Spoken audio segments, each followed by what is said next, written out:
Get the stage ready for Joan. Bill's going to also with this.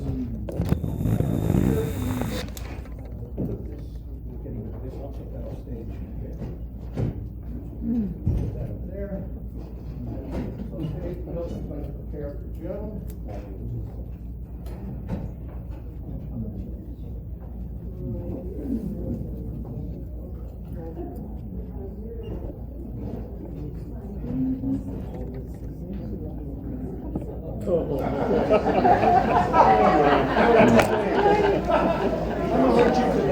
Oh, she's already here.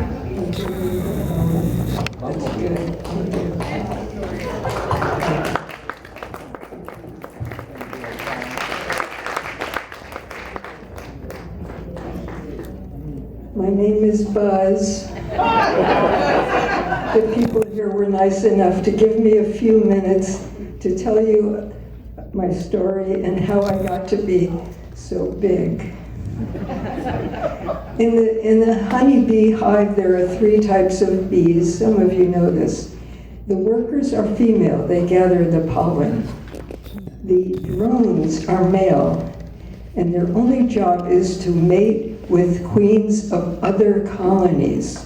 They are not allowed to mate with the queen of their colony. I am a drone. The queen's job is to lay 1,000 eggs a day and to mate with the drones of other colonies. I'm in love with our queen. She is so beautiful. She is so yellow. She's so queen-like and yet bee-like. I long to be with her alone. I long to take her away from her toil, laying all those eggs and mating with all those drones.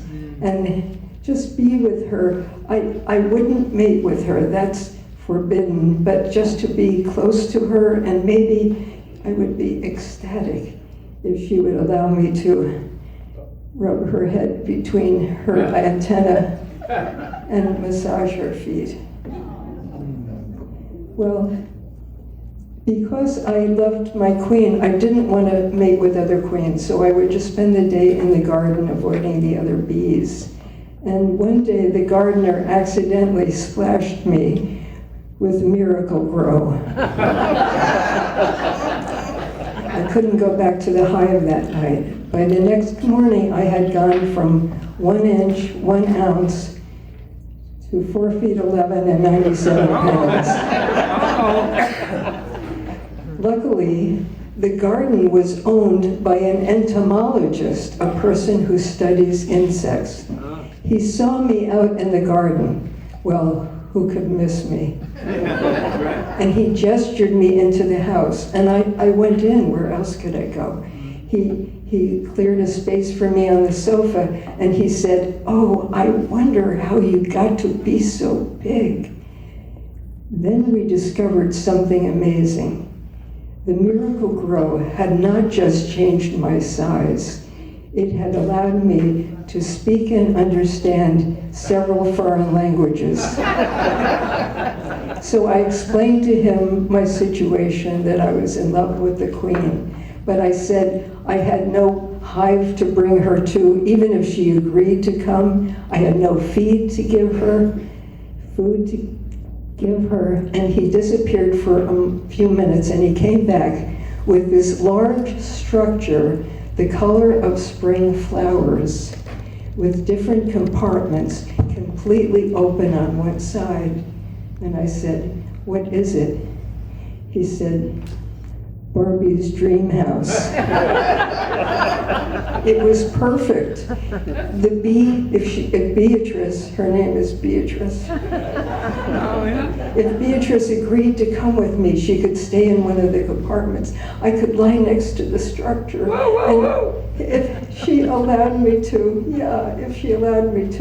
I could rub her head between the antenna and massage her feet. Well, Wally, the entomologist's name was Wally, he said, "Let's have a plan. Oh, and I said, but what about food? I have no food to give her. And he brought a jar of honey. He said, yes, you do. So the plan was that I would propose to Beatrice. And he bought me a beekeeper's outfit so the other bees wouldn't sting me. He prepared a plate of the beautiful honey that he had, and I went to the hive and I proposed to Beatrice. I told her I loved her, I wanted to take her away from her toil and be with her. And she said, no. She said, my work here is important. I find my work fulfilling. Thank you, though. And no amount of honey could get me to leave my hive. In other words, she chose her career. So I went away with a heavy heart. But please don't feel sorry for me, because I have a good working relationship with Wally. We travel to different laboratories and universities so his colleagues can study me. He's written many scholarly papers which I've helped him translate into different languages. I find my work with him fulfilling. And sometimes, and we don't mate, we don't want to mate, but sometimes after a long trip, he will come to me at night and rub my head between my antennae and massage my feet. So this is what I hope for you, that you also have work or activities that you find fulfilling. And whether or not you have met your Beatrice or your Buzz, that you have someone in your life who can occasionally rub your head between your antenna and massage your feet. Thank you.